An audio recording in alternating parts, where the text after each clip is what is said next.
comment faire pour faire disparaître les odeurs vaginales? Je m'explique.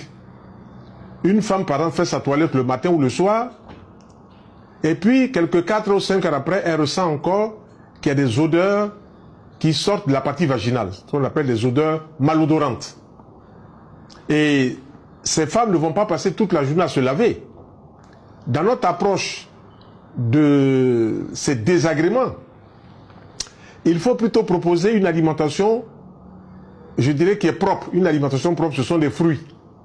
Une alimentation propre, il faut manger des fruits au petit déjeuner. Il faut manger suffisamment de fruits. Et ces fruits doivent être variés, hein.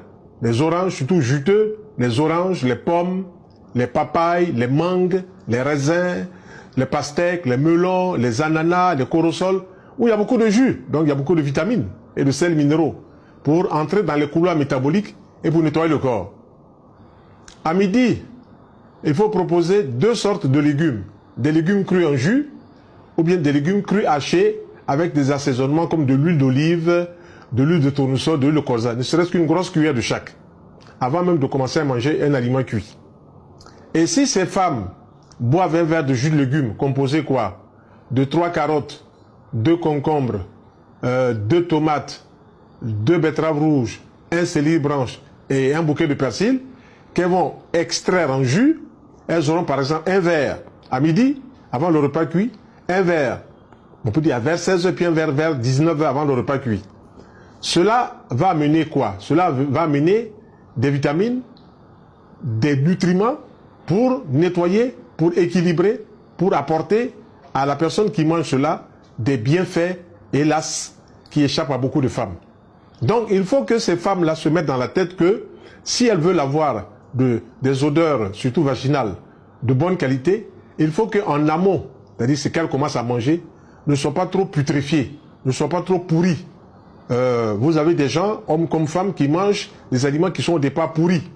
J'ai vu quelquefois dans certains quartiers à Abidjan, en Côte d'Ivoire, où des gens vont acheter de la viande qui est complètement pourrie, soit disant qu'elle serait bonne. Ça, il n'y a pas quelqu'un qui peut me convaincre qu'une viande qui est pourrie, lorsqu'elle rentre dans le corps, elle va faire beaucoup de bien. Elle va faire plus de dégâts. Donc, pour que ces odeurs corporelles disparaissent, ou surtout vaginales d'abord, il faut que ces femmes-là boivent au moins 2 litres d'eau par jour à raison de 1 verre toutes les 2 heures par exemple. Et puis que ces femmes-là mettent un peu, juste quelques gouttes de citron dans ces verres d'eau en dehors des repas. Parce que, soit dit en passant, lorsqu'on prend un repas et qu'on met un verre d'eau teinté de citron, on augmente encore la putréfaction. Parce que le citron ne fait pas bon ménage avec la viande. Le citron ne fait pas bon ménage avec le poisson. Le citron ne fait pas bon ménage avec le riz. Ce qu'on appelle les fermentoputrescences. Donc, pour éviter cela, ces verres d'eau teintés de citron doivent être bu en dehors des repas. 2 heures avant, 4 heures après. Donc, placez 3, 4, 5 verres, si vous voulez, d'eau teintée de citron, mais en dehors des repas. Deuxièmement, ces femmes-là devraient prendre des jus de légumes, des carottes, des concombres, des tomates, du persil, du céleri branche en jus et les boire pendant les repas. Ça atténue un peu toutes ces putréfactions. Parce que c'est les odeurs qui sortent du côté vaginal, les odeurs malodorantes, sont tout simplement le fait des mélanges alimentaires qui ne sont pas homogènes, des mélanges alimentaires qui ne sont pas cohérents, des mélanges alimentaires qui sont hétérogènes. Pourquoi? Parce qu'on fait rentrer plusieurs sortes d'aliments en même temps. Donc une alimentation hétéroclite va provoquer des réactions hétéroclites, tout simplement. Donc il faut travailler dans ce sens-là pour éliminer. Maintenant, localement, ces femmes-là peuvent utiliser quoi? Un verre d'eau tiède le matin puis le soir avec une petite cuillère de vinaigre de cidre qu'elles vont laisser dans l'eau tiède, puis elles vont prendre une poire à lavement. Elles vont pomper cela pour faire une toilette vaginale. Mais pour bien nettoyer, c'est en amont, il faut manger des aliments qui sont propres et ne pas faire des mélanges incompatibles, comme par exemple manger de la viande et le poisson en même temps, c'est incompatible. Même si on mange, c'est incompatible. Même si on mange par exemple de la banane plantée avec de l'igname, c'est incompatible. Parce que c'est 2 aliments qui ne se digèrent pas de la même façon. Et alors, ironie du comble, c'est qu'il y a des gens qui vont prendre par exemple du riz, qui vont prendre de la tchéké, la semoule de manioc, qui vont prendre de la banane plantée, et puis qui vont mettre du poisson et de la viande, soit disant que ils veulent faire une fête. Oui, une fête, ça n'arrive pas tous les jours. Mais on ne peut pas faire la fête tous les jours. Voilà, il faut bien comprendre cela. Donc, retenez bien que pour nettoyer, pour qu'il n'y ait pas d'odeur vaginale chez les femmes, ou du moins celles qui éliminent par le vagin, parce que, attention, toutes les femmes mangent, mais toutes les femmes n'éliminent pas par le vagin.